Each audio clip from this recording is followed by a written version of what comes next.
I am not going to repeat where we are and what we are doing because I have said this so many times for these recordings, but I am very happy to introduce our new guest here with this wonderful white wall on the background. We have the nicest person here. It's Lindsay McKenna, who is with TAG and TB Cup. So thank you for finding the time in your extremely intense schedule.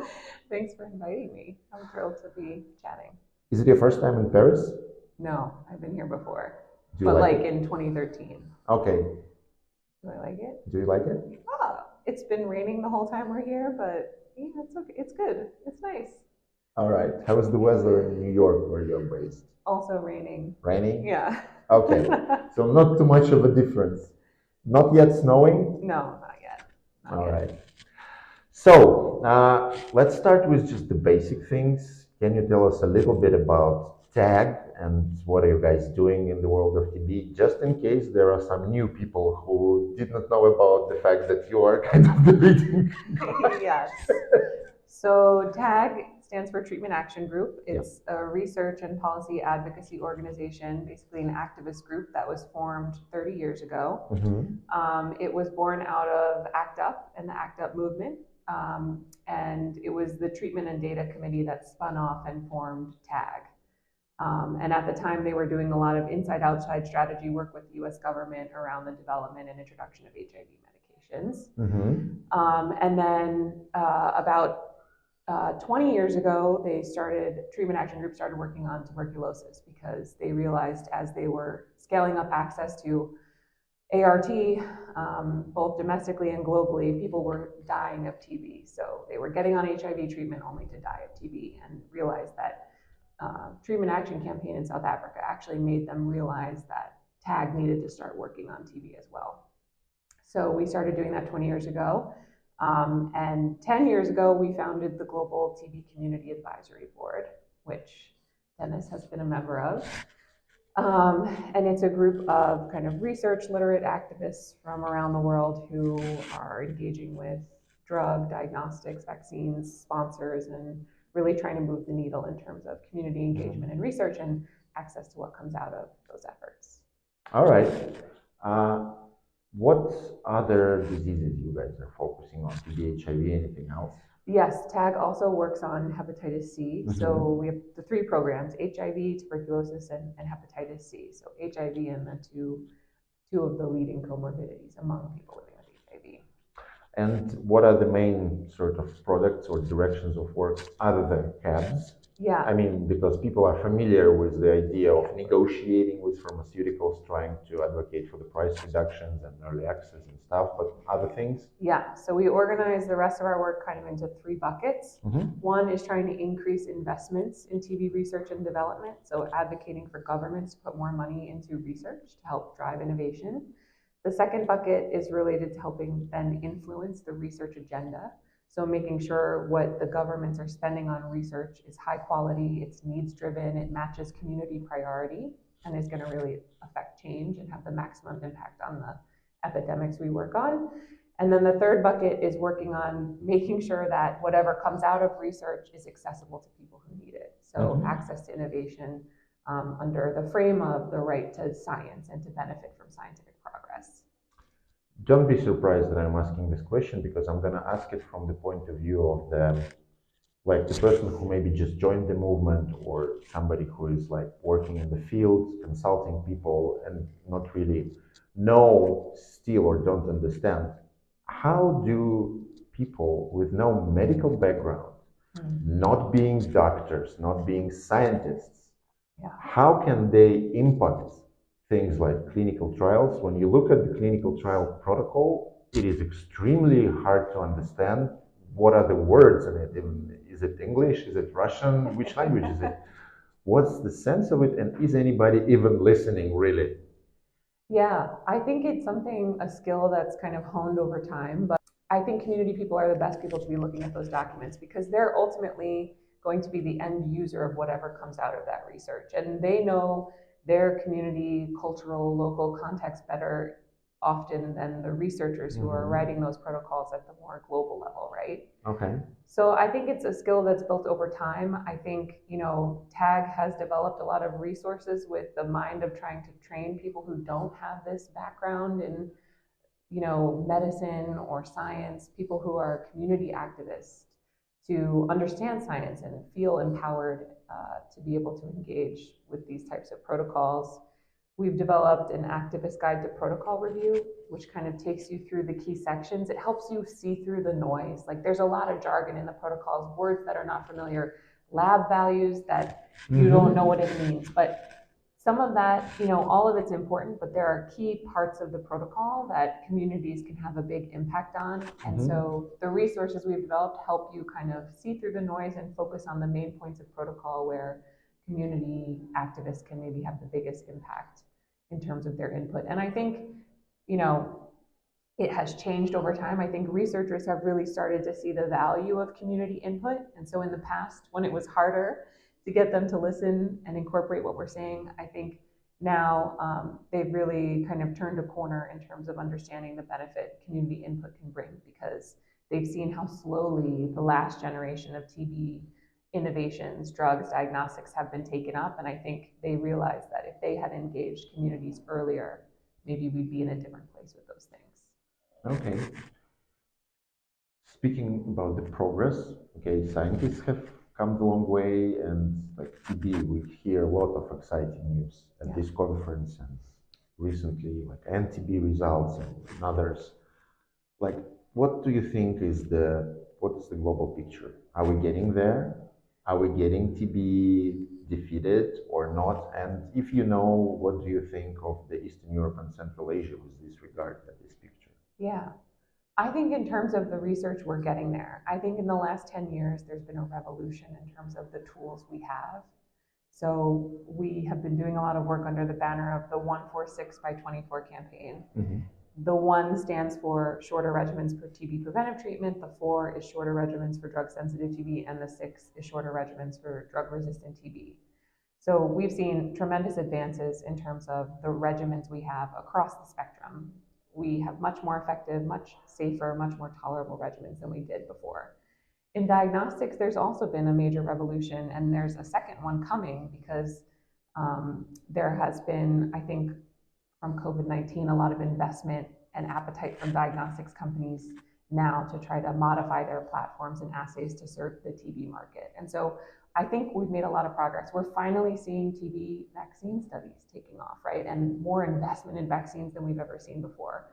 So I think on the research and innovation side, like we're getting there. Where I think we're falling really short is on the other end of the spectrum, right? Like we're seeing that programs are really slow to take these things up. And that's because they're under-resourced. Global Fund, only 18% of their portfolio goes to TB, right? Meanwhile, if you look at the burden and the need, much more money should be going to TB. Domestic financing, countries are not putting enough money into their TB programs, and they're not doing it in a way that's consultative with communities. And so we're seeing this divide where the research, I think a lot of good stuff is happening, but it's not being taken up because we're not closing the loop and finishing through communities and funding to make sure it's taken up. And we're seeing some transitions away from donors. So we're seeing Global Fund forcing countries, especially in the region in which you work, to co-finance. But then what happens, right? So I think that that's where we're falling short and where there needs to be a lot more attention. Does it mean that the focus for activists should shift from pharma to governments because we are there in terms of access, or not really? I think it's a balance, right? Like I think everyone could be doing more. I think activists have, done a lot to pressure pharma, especially in TB in the last couple of years. And we've had some wins, right? Like it's not perfect, but even recently we've seen the price of bedaquiline come down. We now have a drug-resistant TB regimen under $500. That was the MSF target. Could it come down further? Do we want it to? Yes, of course. We've seen gene expert test pricing come down, at least for the TB and rifampicin resistance testing. We want the rest of their suite of products to come down as well, right? So I think there's still room for pressure on pharma, specifically on Cepheid and the diagnostics companies. But I do think that we should 100% be paying more attention to our governments and pushing them to really invest in TB, because without that, we're never going to be able to implement these. Even if pharma reduces all their prices, we're not going to be able to implement them at scale if governments are not invested in doing so. So many questions here, and I'm trying to decide which direction to go. Let's unfold the Cepheid example to start with. So, all right, we all have demanded the $5 price. We got $8 price, and Cepheid claims, Danaher claims that this is at no cost. I want to talk about a different thing. I have heard from people at this conference, and I'm sure that some people who are going to watch it will think the same. They would say, okay, you have demanded the price reduction. You got some. Isn't it the time to stop and say, thank you very much for this, and then like shift your focus for something else, right? And instead of at the very same moment when these people were so generous and started to sell this at no cost, and they had so many investments in this product, why you just at the very same day you start saying like, okay, but you forgot to reduce the price to X? You're so ungrateful. Why are you doing this to them? I mean, I think to be an activist is to be dissatisfied. Like, the whole point is to keep pushing. But I also think that, like, it's very generous of other people to accept that Cepheid is saying this price is at cost before we've seen their cost of goods. Like, I don't believe, especially, we've spent the last decade trying to get them to reduce the price with no effort. Yep. They haven't done much to build relationships with communities. They haven't responded to our letters until very recently, right? And so I think that it's only natural that we should be skeptical and want more. So until we see proof that this is at cost, I'm going to believe the evidence base we do have, which is the MSF analysis that says it costs them only less than $5. So until we see that proof, I think we should continue to push. And to be fair, they didn't meet the demand. It's not a $5 test. All right, all right. With regards to bedaquiline, what do you think of this price reduction, and where do we have to go next with regard to bedaquiline? Do we shift to delamanid or protamidine, or do we keep pushing for bedaquiline as well? Yeah, I mean, I think that for me, what's even more exciting, like I think that the price reduction we've seen down to $130 per 6-month treatment course is really exciting. That's a 55% reduction, right? But for me, what was more exciting was what followed that, which was J&J's commitment not to enforce any of its secondary patents on bedaquiline. I think that's an important precedent. I think that opens up opportunity for generics, including especially in EECA, which many countries were left out of the deal that preceded that, right? So I think that we're in a good place in terms of bedaquiline. I think now the next step is generics. Some of them have WHO pre-qualification, which is good, but in order for those generics to compete in a place like South Africa, they have to be registered there. So it's not done. The job's not done, right? And we need activists to be pushing where registration is required for those generics to be available. But I do think that with the results presented at this conference, which maybe you'll talk about in another video, we have these NTB regimens that include delamanid. And there are a lot of regimens in development that also include delamanid as part of the backbone. Okay. There's also studies looking at delamanid as TB preventive treatment for household contacts of MDR-TB. And so I think this is a drug that has been really tricky. The price has always been really high. Even recently, they reduced the price, but it's still over $1,000 per 6-month treatment course, right? So I think we need to be looking at some of these other drugs that are important, that have received less attention, because I think WHO guidelines may be updated in the next year and may change the position of that drug and its relative importance. And we haven't been working on it as a community, right? We haven't really been putting pressure on Otsuka the last couple of years, and Viatris, who has a voluntary license from them, because uptake of delamanid has been limited by its limited indication within the guidelines. But that's going to change, I think. Yeah, all right. That's a perfect explanation. I think like we can just cut it and take as an instruction. What should we do next? Then just like a Reels? What's the name of it? Reels in Instagram or? Yes. Yeah, I'm not too familiar with that, so I'm too old. What has disappointed you the most so far in the world of TB with all the things happening? What was the biggest disappointment that comes to your mind immediately when I ask it? Something that has been really frustrating for me is the 4 month regimen. Before we mentioned like 146 by 24. Yeah. The 4 is a 4 month regimen for drug sensitive TB, and there has been like no uptake of this. And I think for a couple of reasons, like there's not a fixed dose combination yet of this 4 month regimen. It includes rifapentine and moxifloxacin. Mhm. So there's no fixed dose combination. It's expensive because of the rifapentine. So it's 4 times what a regular treatment course would be for drug sensitive TB, $46 versus over 200. Mhm. And I think those are the primary reasons why it hasn't been taken up. But we've also heard that, some programs are saying, oh, well, like 4 months isn't that much shorter than 6 months. So if people can stay on treatment for 4 months, they're going to stay on it for the last 2 months, right? Mhm. So they are saying like, oh, it's not a good enough advance. But we spent like 50 years trying to shorten treatment for drug sensitive TB. And now we finally did. And Yeah. 2 months, actually 2 months is meaningful in a lot of ways for, I think, people affected by TB, right? You get back to your life sooner, you go back to work sooner or school. I think that 2 months, we need to translate that for people who, in governments and programs who seem disinterested in this regimen, because for me, it's been frustrating that for so long we've called to shorten treatment. We've tried so hard. We finally have done it, and it seems like there's no interest in it now. And it's being driven by these things that can change. Like an FDC can be made, but people have to want it. Governments have to demand it, and no one's doing that. And then the price can change, right? Mhm. If people take it up. And so it's like a chicken egg issue that we're caught in, where donors say, oh, countries aren't interested, and countries say, oh, no, donors are helping support this thing. And so you're just stuck. So for me, that's been really disappointing, to not see any interest or uptake of that. What do you think should be done to change that? I think that there needs to be demand generation work. I think we need a couple of countries who want to do it, who are excited to put it into their Global Fund grant to say, we're going to do introduction. Global Fund has this new next generation market shaping strategy where they have these strategic initiatives for introducing innovation, and that requires market shaping, which this would be a perfect candidate for.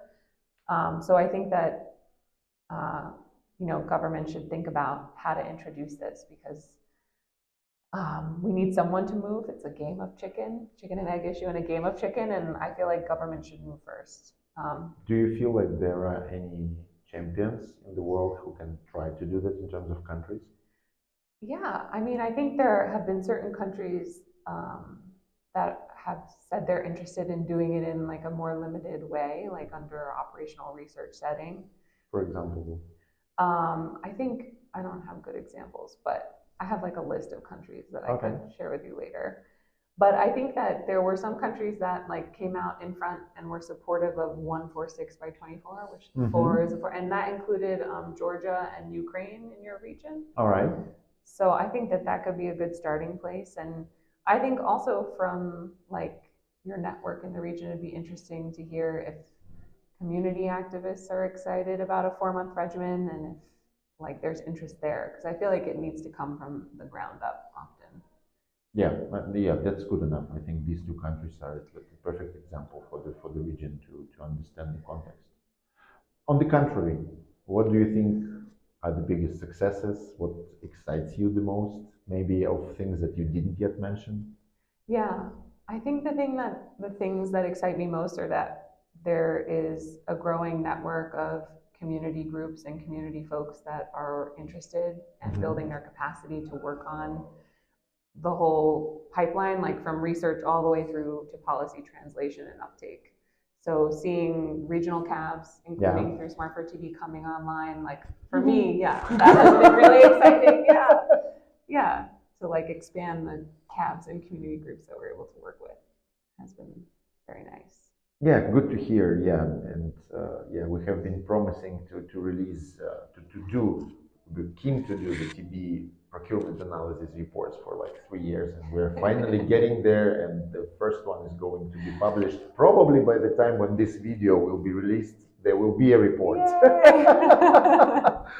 So yeah, we're getting there as well, together with the rest of the world.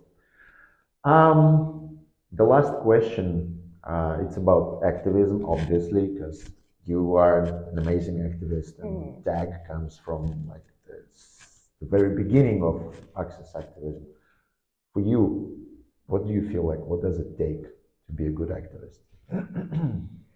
For me, I think it's a mix of being impatient, but also knowing that things can take a long time and not the path you think they're going to take to change.